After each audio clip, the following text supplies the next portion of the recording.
Okay, welcome to round 3. Here at TJ Collectibles, our June Modern Challenge. 72 people in the room, 2 rounds in the books. This is round 3. These players are 2-0. Joe Horton, if you paid attention to the TJ streams in the past, should be no stranger. He almost always plays Burn, and he almost always does pretty well with it. Accomplished Burn player. Has a top 8 in a large event, a Titanium weekend, and another top 8 in a small challenge. Has yet to qualify, though. He's trying to do that. He's on Burn, like he always is. And wow, I've missed 2 turns already. Goblin Guide into Goblin Guide, Swift Spear. Really good draw. Kira, I haven't even gotten a chance to introduce yet, is on your left. Looks like she's playing Tron. I know less about Kira. I know more about Joe. Joe is here every single month. Kira, I think, was here last month, but that was her first one, I believe. Kira, if I'm wrong, don't slam me in the comments.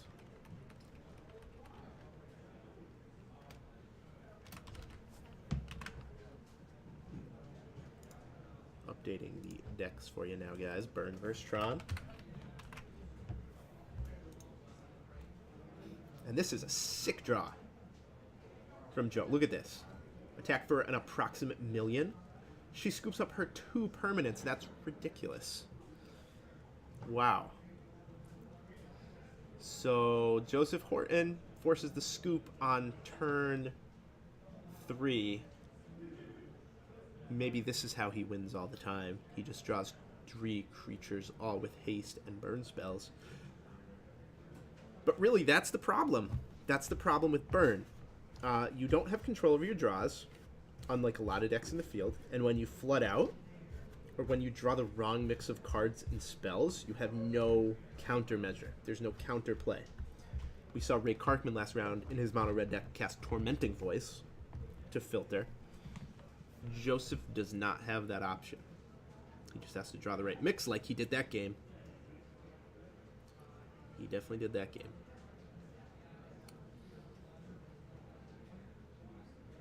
Thank you for showing us, Joe. He's signing in the Deflecting Palms. He figures if Kira does resolve a big creature, he can Deflecting Palm it back to her face. Siding out a Searing Blazes, of course.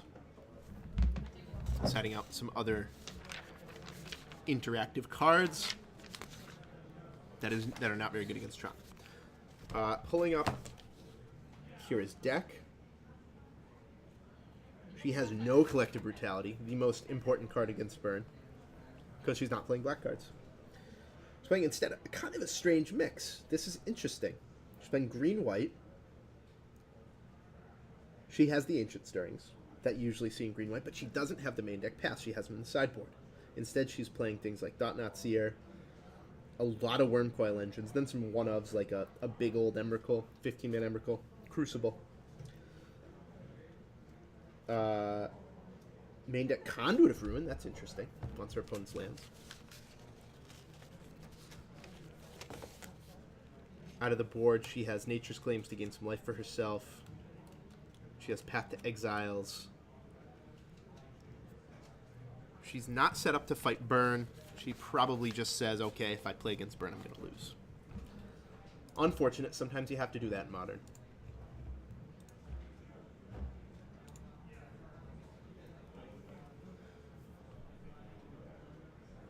She starts with a turn 1 star. Joe going to go grab a land that looks like a gray blob. Probably Sacred Foundry.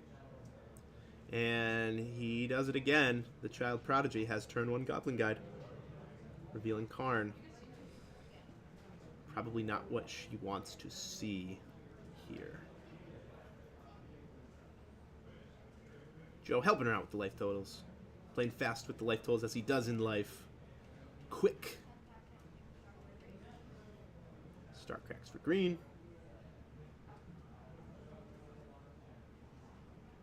Ancient Stirrings gets played. Kira will look at the top 5 of her deck. Try and find a piece of Tron, or maybe a Wormcoil. She goes with the piece of Tron. Wormcoil because she had the Tron, but it doesn't yet. And a map.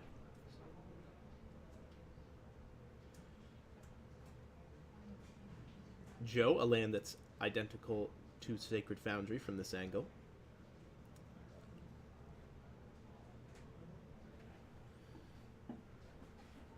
Going to find another land.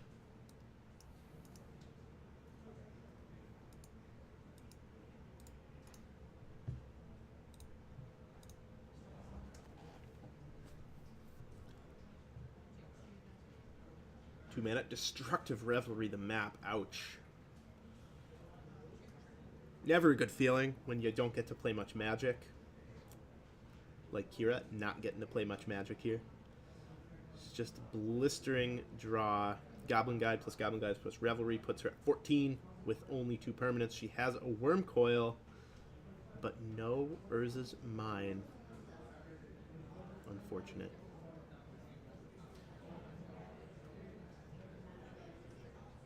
She's going to pop the map immediately. I like that choice. Doesn't get to bluff like a Warping Whale, but what if Joe like busted out a split-second card or something? I don't know what the possibilities are, but why open yourself up to some incidental damage?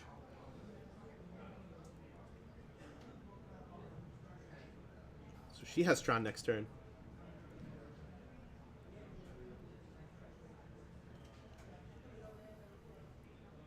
But she has to survive 2 more main phases from Joe Horton before she gets to interact with Wormcoil Engine. Joe decides on Lightning Bolt to the face, triggering Swift Spear, bringing her to 11. This attack will bring her to 7.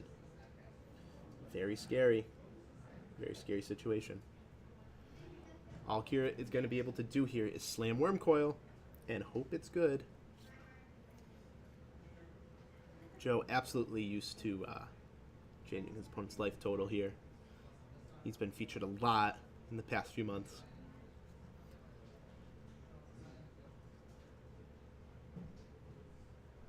Ooh, Kira, no, I think it has to be Wormcoil. No, okay. She instead goes with the Ugin. Decides on Ugin. Figures Joe is only on 2 lands. No combination of cards that can kill her off 2 lands. Add that to the effects like Skullcrack in the deck. That's not unreasonable.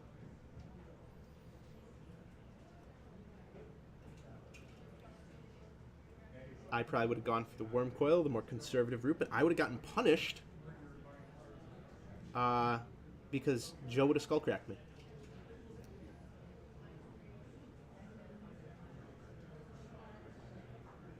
Karn enters play.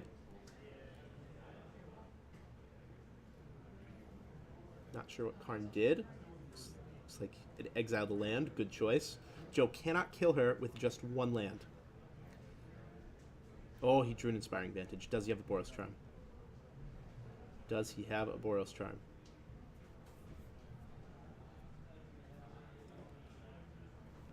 It looks like no.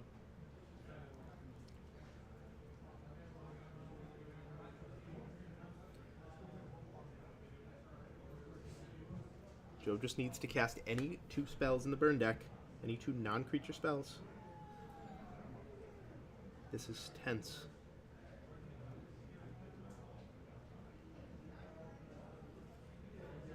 Ugin ups. Threatens to ultimate next turn.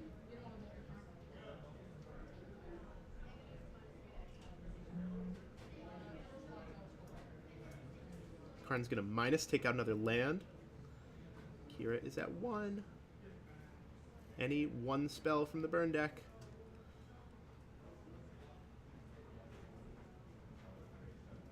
Now if Kira can find something like another Karn, that would probably lock it up. Removing Joe's only land.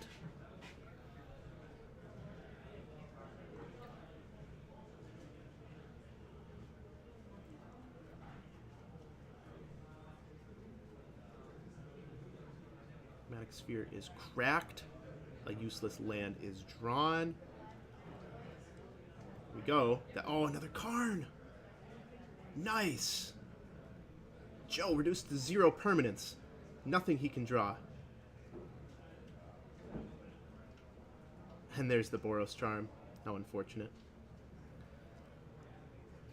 Don't tap that brush land for mana, Kira. Whatever you do. Yeah, nice. Wow, we're going to game 3. Ugin Ultimates against Burn. That is awesome.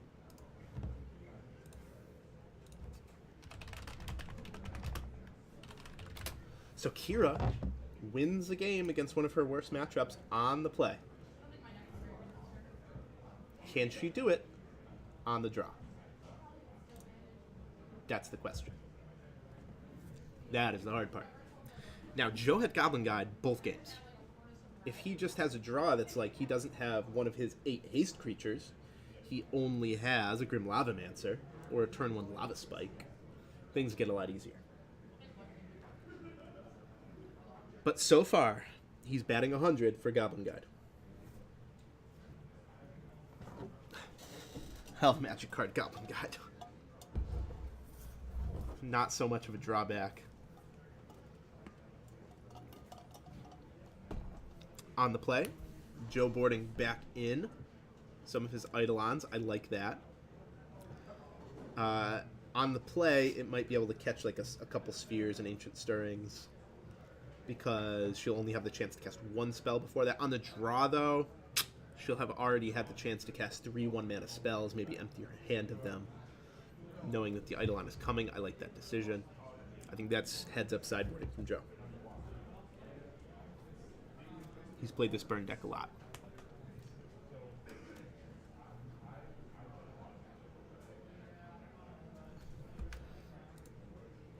Look at him up there. He's like, please, don't let me lose to my best matchup. Please. Please. Please. The mind of a Magic player.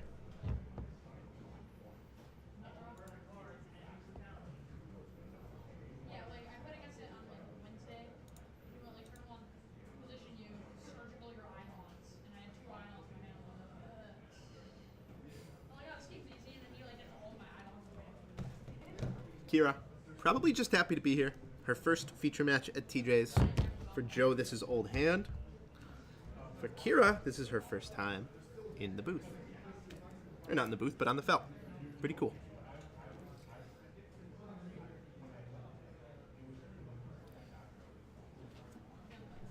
When I had my first feature match, all I was thinking was, please don't let me mess up.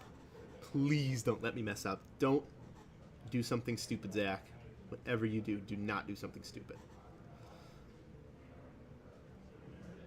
I think that's pretty reasonable. Pretty reasonable way to feel. Kira shouldn't feel bad if she feels that way. Joe, going to 6 cards, knows how important that Goblin Guide is. Kira, I think, will stand pat on 7. She has 2 pieces of Tron and a map. I didn't quite make out the rest of her hand. Don't know if she has something beefy to do with that mana. That's the problem with Tron, right? You have the Urza Tron, but you don't have something to do with it. You have the Urza Tron, but you don't have green mana. But I think I've seen Ugin, so she'll be okay.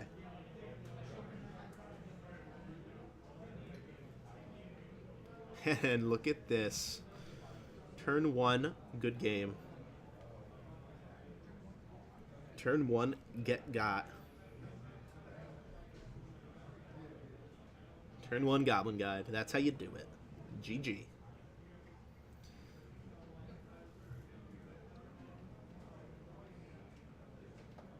Not sure if Joe has another land, though.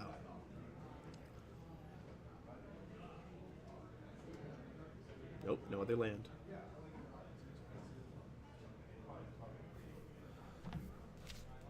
Big fatty Ulamog revealed on Goblin Guide. And all Joe has is another Grim.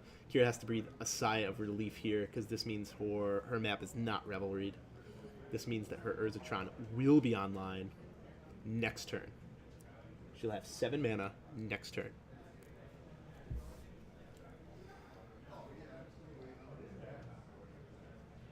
She might... Ooh, interesting. Gets the green source. Green and the white source. Huh. Did she naturally draw the Tron? She might have.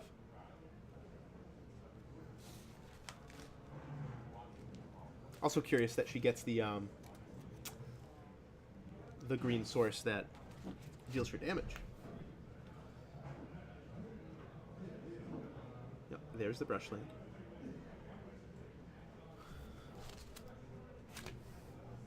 Kira holding an Explorer in her hand. One of the 2 Explorers in her deck. Takes 1, goes to 11. What she got? Explorer. Just says, okay, that's fine.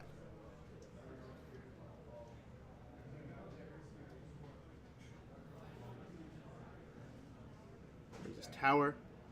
Decidedly not Nurse's Mine. She'll sack it.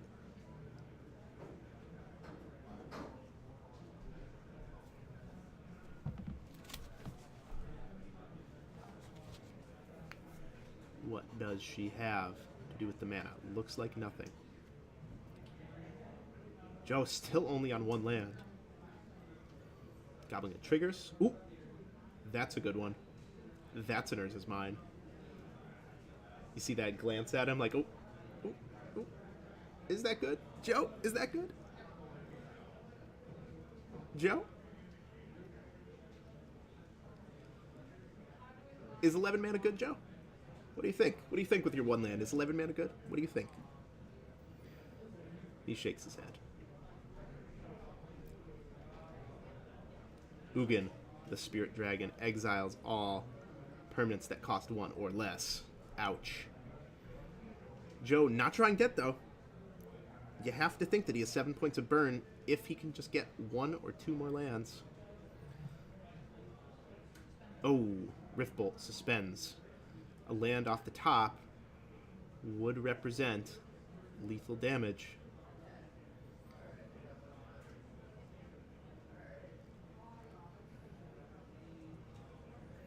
Ugin pluses, deal some damage to Joe. His life total not particularly relevant.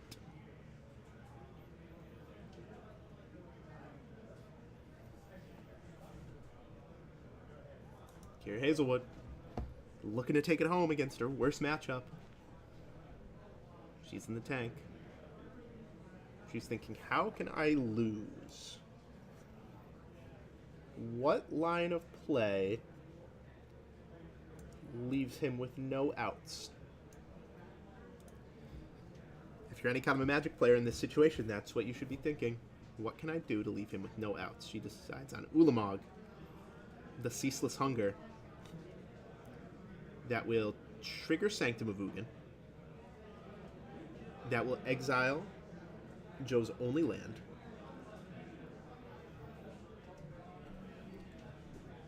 Sanctum of Ugin will go find another Ulamog. Seems reasonable.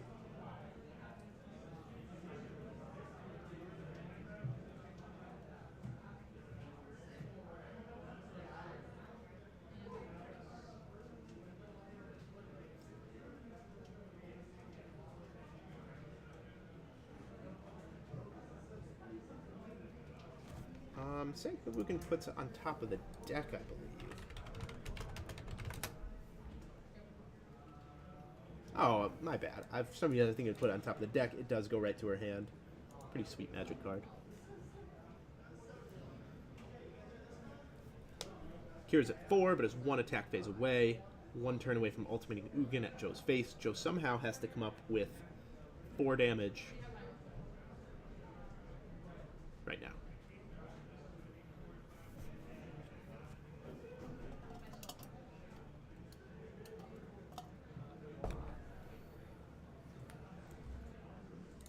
See Dylan Plord there in the background. That man is qualified for the TJ Titanium Finals next year. Coming in second at the Titanium Plus weekend. He's here anyway. He's here for the cash, for the love of the game, for the love of Modern. Friend of Joe Horton's. He plays Burn also.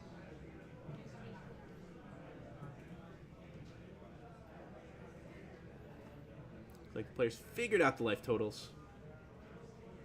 Joe is at 11. Ulamog is about to reduce him 2-1.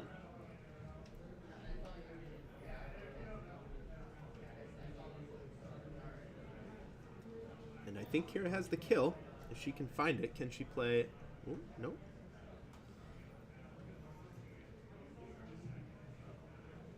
I think she might have been able to legend rule her own Ugin and attack with the Ulamog, ensuring the kill.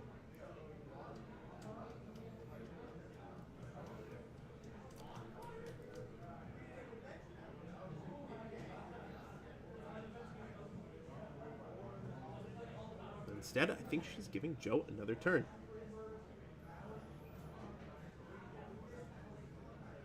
Joe's at 1. He needs to find 4 damage right now. It can't be through combat. It has to be with 1 spell. It has to be this Boros Charm. You see it there in his hand. He needs to draw something like an Inspiring Vantage. Nope, can't do it. Wow. Close match. 4-1. Kira loses game 1. Comes back against her worst matchup. Wins 2 straight. Nice job. So much fun to win against your worst matchup. So much fun. On the flip side, Joe, so frustrating to lose to your best matchup. That sucks. He knows that odds are he wins this. Yeah. Frustrated. Hard to blame him. Hard to blame him, but that's Magic. And that's Modern. Kira, an interesting green-white deck. Green-white Tron. I wouldn't call it optimized.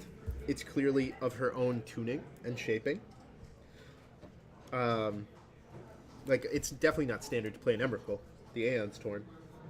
2 Thought Knots here is definitely not standard.